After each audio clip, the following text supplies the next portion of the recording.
Welcome back. You're watching Live from Paris on France 24. It's time for Media Watch. And James Creedon is here with us in the studio. Good evening, Laura. Good evening, James. You made yourself very important.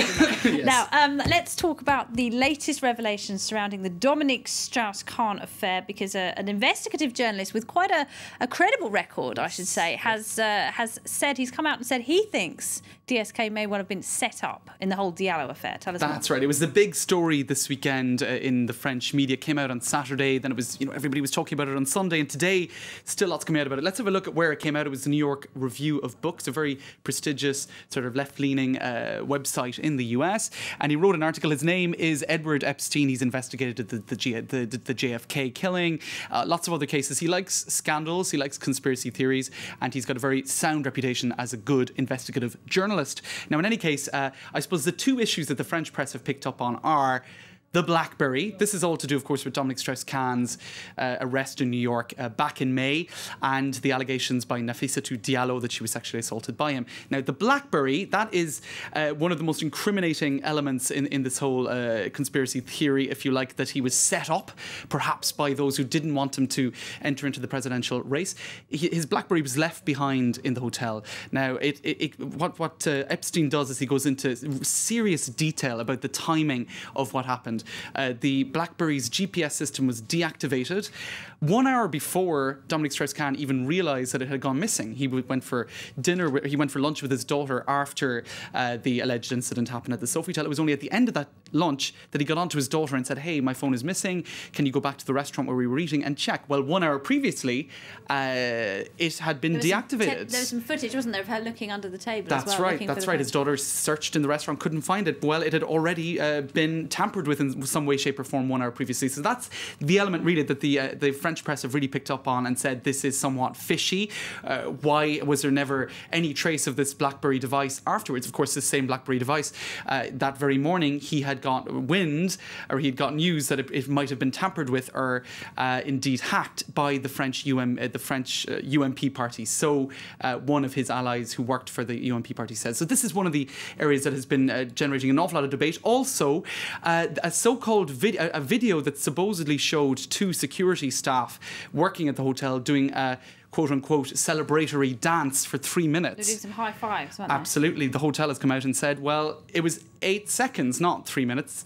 Now, between 8 seconds and 3 minutes is a massive amount of time. So what's happened now is that... You'd have to be very happy about something to dance. You'd have to be very happy indeed. So in any case, the Sofitel Hotel says there's a debate as to whether or not that video is going to be released. Epstein says he's prepared to show it to American TV channels. So he's really staking his reputation on this, isn't he? He certainly is. Now, and... Sorry, I was going to ask you, what of the French, because you're looking at the French media reaction, what are they saying about the fact this was, this is being put out by an American journalist and not by one of their own? That, I suppose, is one of the most interesting, apart from trawling through the very refined details of the story. Many people are saying, well, why did it take an American journalist, an American investigative journalist, to do this job? I mean, this is a French politician. It was the French presidential election that was thrown into disarray afterwards. Why didn't a French media outfit send over a team of journalists to do this? And they're saying that the French media, in many ways, has been acting like an echo chamber for the American media. They come up with some scoop, and then in the US media, and then the French media just talks about it incessantly.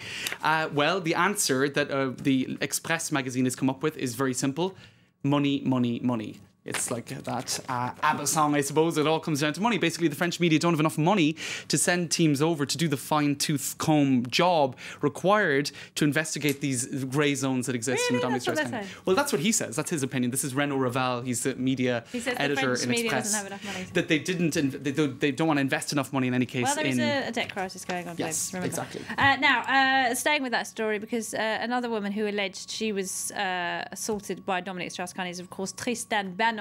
Yes. She was in the media a lot. No one had heard of her before, really. But she's now got a job on a TV channel.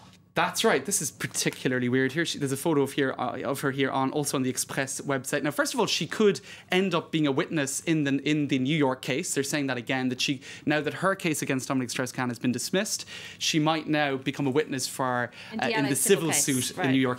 But she's also now got a job as a culture and media pundit for the Paris Premiere Network. Because she's an author, isn't she? She's an author. That's right. And she has claimed in the past that her career was killed killed by this whole Dominic Strauss-Kahn scandal, that she tried to get jobs here, there and everywhere, and she couldn't because of her associations with the scandal. So the irony of this is, if she's going to be talking about media stories, she might have to talk about the Dominic Strauss-Kahn case because it is all over the media. So if she's, talking about the big items in the media that on that given day, well, she might have to talk about herself. And the other irony is that this Paris Premiere channel, where she'll be working, is the channel that broke the whole Dominic Strauss-Kahn story. She was featured in this talk show, and she referred to what allegedly happened with Dominic Strauss-Kahn. That was an alleged sexual assault in an apartment. His name was bleeped out in the original show in 2004, but now she is ending up working for that show. It's pretty ironic. All right, the Dominic Strauss-Kahn story still going strong here in France.